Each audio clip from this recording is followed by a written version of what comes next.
E aí, pessoal, hoje nós vamos começar o vídeo falando sobre a moeda.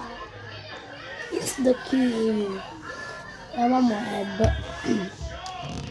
Aquele filho da puta do meu primo abriu esse trem. Sai daqui, desgraça!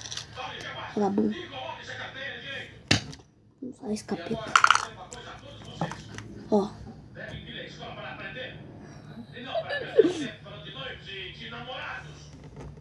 Isso pode ficar bem para rapazes de mais idade, não para meninos que apenas quebraram a casca do ovo.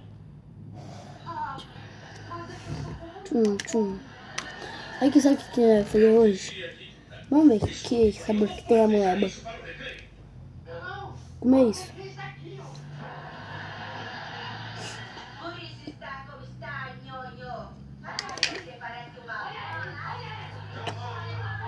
Poxa, tá uma delícia. Mas eu não gostaria de comer mais não. É muito ruim. Ruim. Oh, isso daqui é uma... Oh, não pode para menor de 3 anos. Essa bosta. Não sei por quê.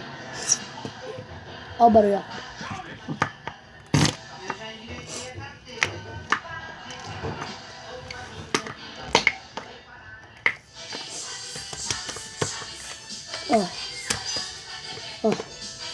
Eu gostaria que vocês deixassem um like e fala pra mim se vocês comeu e vou mandar qualquer desafio pra mim aí que eu posso estar fazendo, tá bom?